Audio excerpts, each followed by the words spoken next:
Well, for this discussion, as Scott said, we'll pivot from kind of the public sector government to business nonprofits, that sector of the community, and we have a distinguished panel to help us in that discussion. Starting on your left, Sarah Newell is Senior Vice President of Community Impact at United Way of Central Alabama.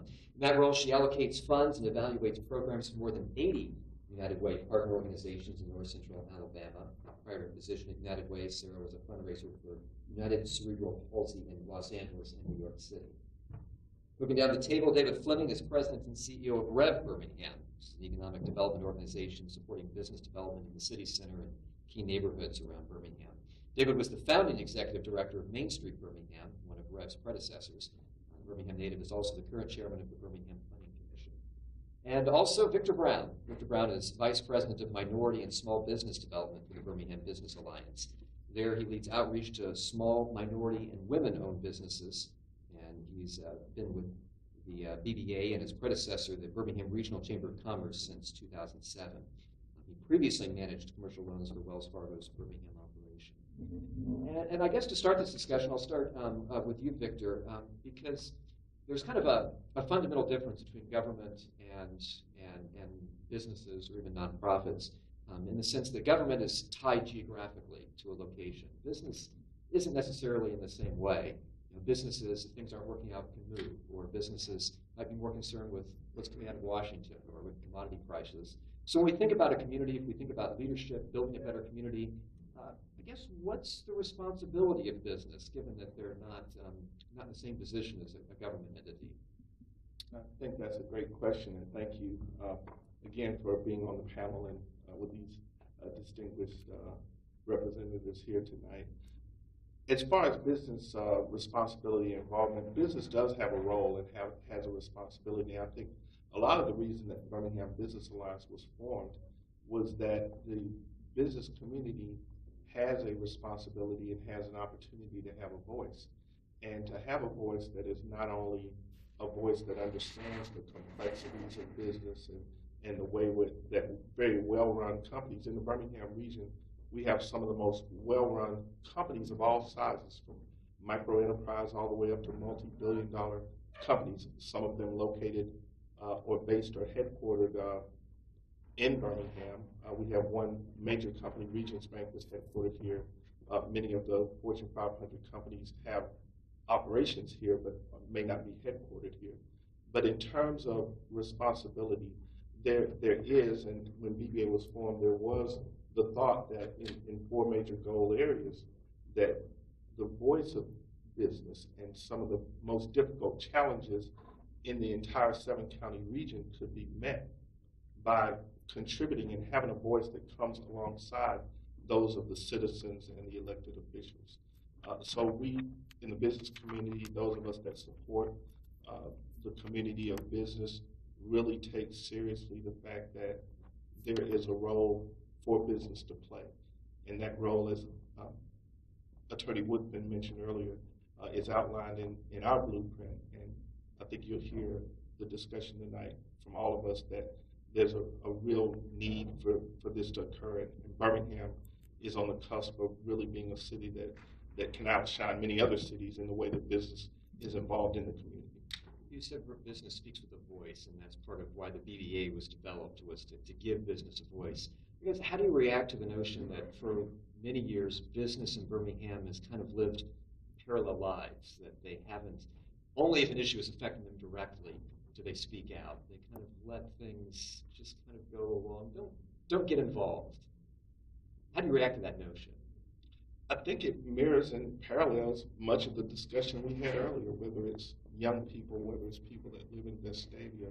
I think all of us, just by human nature, we don't tend to feel comfort in getting involved. And really, it's really getting out of our comfort level, regardless of what identity group, whether that identity group is business or you live in the suburbs or you live downtown, taking a step in the direction of saying we're going to roll up our sleeves and get involved is really what the business community isn't comfortable doing any more than I personally may not be comfortable doing that. But that is what many of the organizations have done, and certainly what the three organizations represented here has done that very thing, is get involved and get engaged and avoid the traditional notion of just running parallel and watching from a distance what's going on. Can I add something to that? Absolutely. There, shortly, not long before I was born in the early 70s, there was a very intense effort to try to merge some of the governments around here, and it was led by a lot of business folks. I mean, Bill Smith or Richard Pizitz or folks like that were here. They would say they were the young bucks that really got out front and tried to help do that, and it didn't work out. And so what happens is you retreat back into your business. What you're there really for is to make money and all that. And I remember not too long ago, I was thinking about this when Randall was talking about they were all talking about transit. And, I was involved in an effort several years ago, right after MAPS. Anybody remember MAPS? There was this vote about try to raise some money off the sales tax to do all these good things. And it sounded good, and some business leaders got out in front on that, and then they got brutalized for it. And so I think that business leaders, and I've heard this a lot from business leaders, their job is to do business and to provide jobs, do the economy, make the economy strong. That's why business really exists, and I think that's why the city of Birmingham exists, because back in 1871, some guys got together and said, we think we need to make some money on some industry, and we can do it here. So that's why the city even is here. So, when business folks step out, sometimes they're afraid that they're going to get brutalized, and sometimes they do. Some people aren't very nice when it comes to people that want to, talk about some progressive things. And so then you end up just protecting your interests, and you have an interest group that protects your interests. And I think that's what sometimes keeps the divisions. I want to jump down to Sarah and get her in the conversation. The nonprofit sector, it's not like government, not even like business. Doesn't have access to the levers of power, so to speak. What's reasonable for philanthropic organizations? What should we expect from philanthropic organizations in terms of responsibility for improving the community, for showing leadership? Well, I think that's a great question, and I think it's one that is not unique in that a lot of nonprofit leaders in recent days have been asking the same question. I think that entities like the BBA and Birmingham and many others that were touched on by the earlier panel do indicate a trend toward ideas that we need to work together a little bit more closely than we have before. One thing about the nonprofit sector is that, for the most part, these folks, and I work with them on a daily basis, and I feel like they're some of the best people in the community, and they have a very high calling. They're called to help people for the most part and to improve community. But when we look long term at indicators of community problems, they're not usually getting better over time. In fact, in many cases, they've gotten worse. And so we in the nonprofit sector, as well as government and our partners in business and industry, have to really ask the question, why is that? And so I think that what the public can expect from the nonprofit sector is that we need to be able to find those points where our agendas intersect. So if an organization is working on poverty improvement or amelioration, and another organization is working on green space and transportation for the region, let's find out where those two agendas intersect, because they do intersect, because all of these issues are interrelated in so many ways. At United Way, we started something parallel to what's been going on at the Birmingham Business Alliance, called the Bold Goals Coalition of Central Alabama.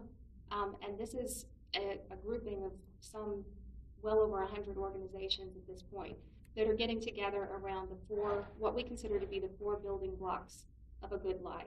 And these are pretty universal. Those are education, health, access to services when you need them, and financial stability.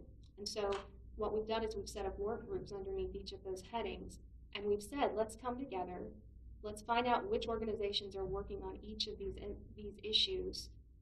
Let's look at what's already been done, let's not reinvent the wheel, and let's find the places where those agendas really truly do intersect, because we can't afford to waste time trying to figure out and work in different parallel directions. we have to work together. You kind of alluded to that a moment ago, saying when you look at social indicators, education, health, things aren't necessarily trending in the right direction. But every year, Birmingham's a very generous community. We pat ourselves on the back when United Way meet their fundraising goals for yet another year.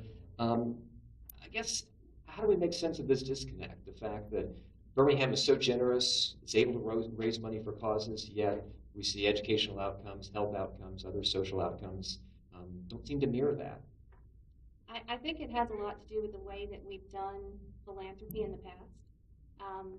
And I think it has a lot to do with a shotgun approach to trying to fund and improve community by putting money in many different places at once. I think that there's a future for the sustainability of nonprofits, and United Way is a very strong believer in funding nonprofits in a way that will allow them to continue their operations. But we also know that there's a real need to incentivize nonprofits to work together as much as possible. And so in the future, there's going to be a greater emphasis on collaboration. And that's something that I hope will go a long way toward moving the needle on some of those issues. Well, David, I'll turn to you. Your organization, Rep Birmingham, just finished a project, Revive Birmingham, where you targeted a number of neighborhoods. When you think about turning a neighborhood around, how do you revive a neighborhood? Where do you start? Well, reviving neighborhoods and having strong neighborhoods involve multiple prongs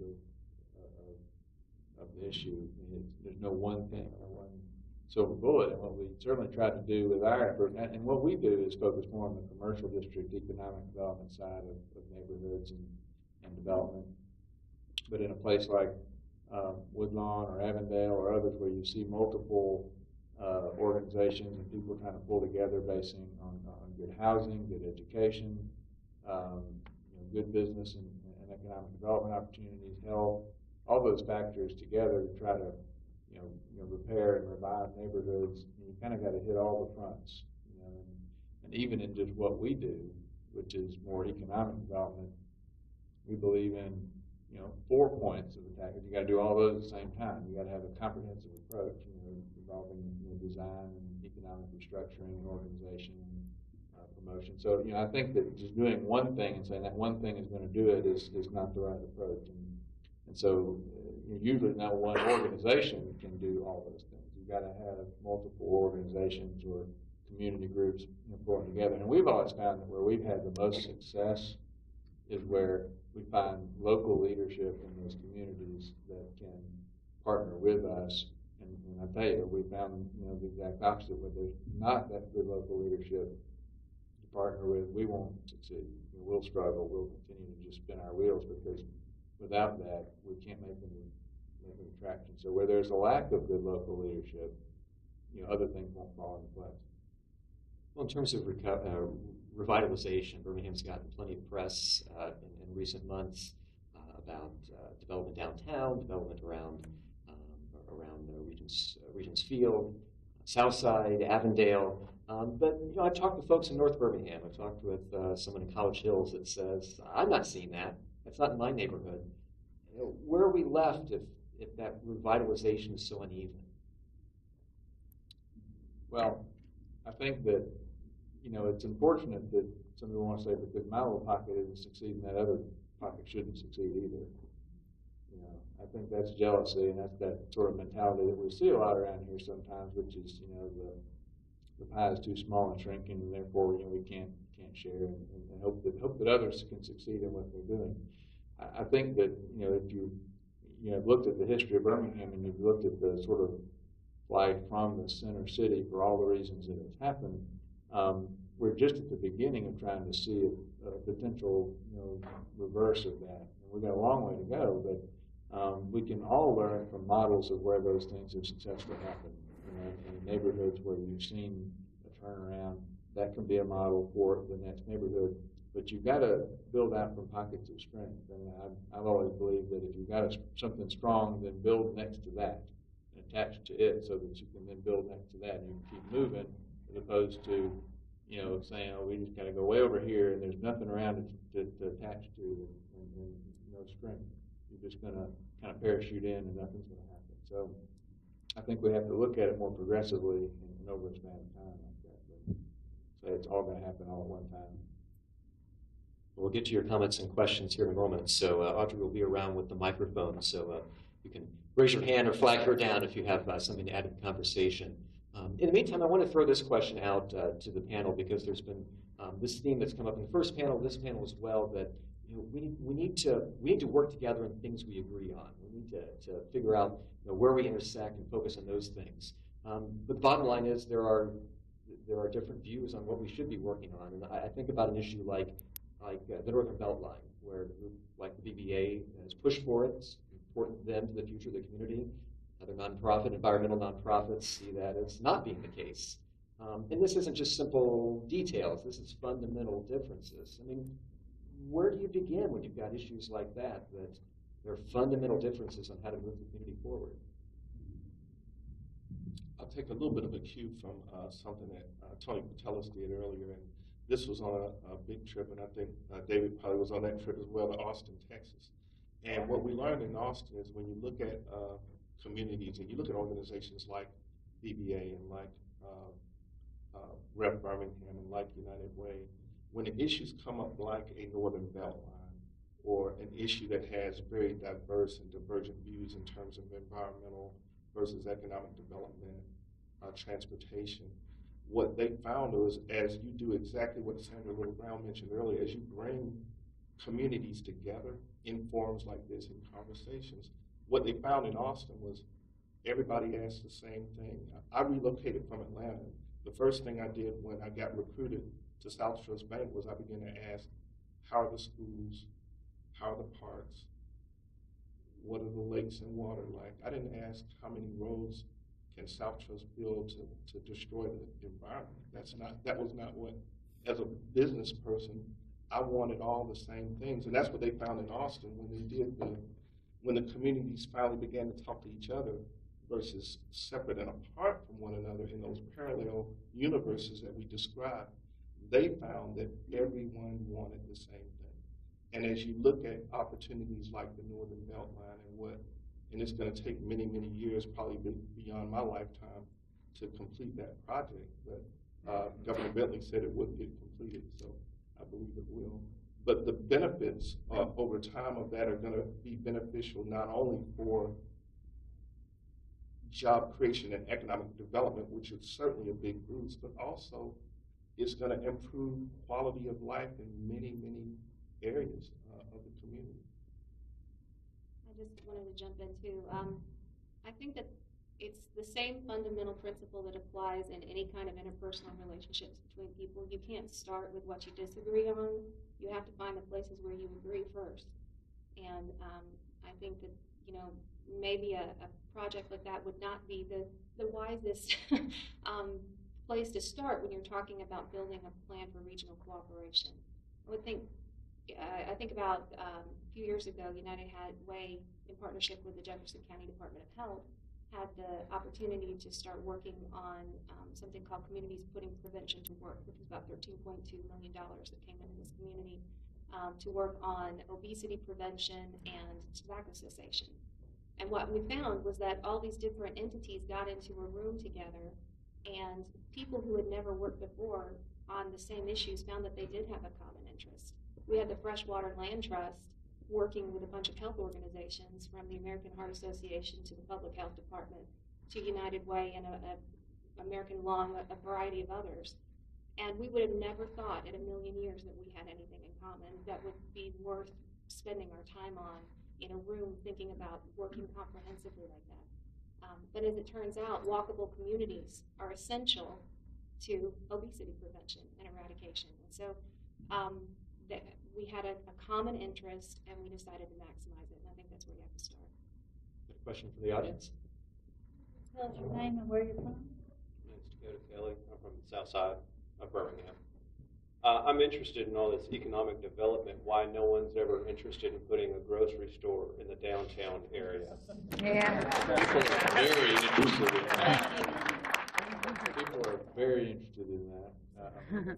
And actually, I would say at this moment, there is more interest from grocery stores to be there, because you gotta remember, you know, downtown itself is, just now reached about 9,000 people in the city center. I mean, you gotta have the rooftops, and the folks that are in the big towers, when they get in their car and they leave, they don't stop until they get to their neighborhood. So, you gotta have enough people to support those things, but there are definitely, grocery stores, looking now at downtown Birmingham like they've never looked before, and I'm predicting that within the next couple of years, you'll see the first one finally open up with a 28, 30,000 square foot store. I think that'll happen. Other question from the audience? Yes, sir, if you'll tell us your name and where you're from. Bill Cather, I live in Birmingham. The voice of the business community has been noticeably absent for the creation of jobs in Birmingham. The governor has turned down the $1 billion that the federal government offered for Medicaid, which would create about 32,000 jobs in the state.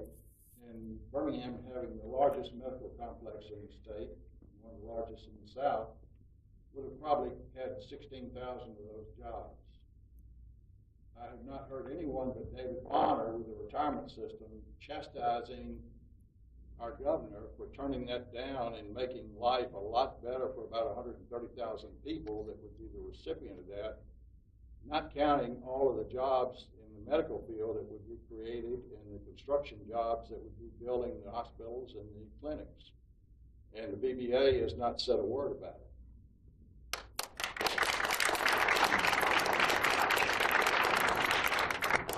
We were talking about, you know, the voice of business. And what do you do when you got something like Medicaid expansion, when you have the immigration law that, you know, they're not easy issues to speak publicly on? When looking at the immigration reform, when that first came out, it was BBA was a fairly, not a brand new organization, but our CEO had just arrived, and our Hispanic Business Council was on the warpath, quite frankly, in terms of that topic. And over the course of months, and basically what we have in place now is what's called a public policy committee in addition to our governmental affairs committee. So any difficult issues like what was just mentioned and also immigration, those are taken. And there was a decision made by the executive committee and the board to move forward as the first business organization in the state of Alabama to take a position. And Johnny Johns, who was the board of directors chair at the time, communicated to the public and got other chambers involved that our organization and the business community in the Birmingham region was not in favor of the way that the immigration reform law was written. Not that there was not a need for immigration reform, but that's the process. The process involves communication. It involves the active involvement of those individuals that are involved with the Birmingham Business Alliance. And there really is an opportunity to voice on difficult issues. So there is a forum, there is a voice, and Birmingham Business Alliance does actually have a process to let that voice be heard. Has there been discussion of Medicaid expansion? The only topic, the only recent conversation I heard today was really during the comments made by the governor, but I haven't heard anything in detail about that from my side. I just thought of something interesting. So, you know, I think a lot of the big issues that we always stumble over, we tend to stumble over them because we divide into camps that think that they're on opposing sides. But if we framed our thinking a little bit, and I use the issue of transportation as an example since we talked about that a lot tonight. You know, we end up with the transit people versus the roads people. And then those people that ride bikes, I mean, they're just nuts, I mean, so you end up with all these factions, but we're really talking about a transportation system, right? That, all of that is part of a balanced transportation system. So, I've always wanted to see us start to dialogue about what is a balanced transportation system, and then there's something in there for everybody, right? I mean, you can then make big decisions about where the roads need to go, and then you can also talk about how transit is a choice that people can have. If you don't want to just choose what kind of car you drive, but whether someday you drive your car or you take the bus or you take some other mode. And I think we always talk about these things the wrong way. If we talked about these things in the way that they all kind of work, with each other, maybe we'd actually make some progress. But right now, we always have this versus this versus this, and we don't ever make any progress on those big issues. And another thing too, there's resources and opportunities within each of these entities, and even more with resource partners. And those are the conversations that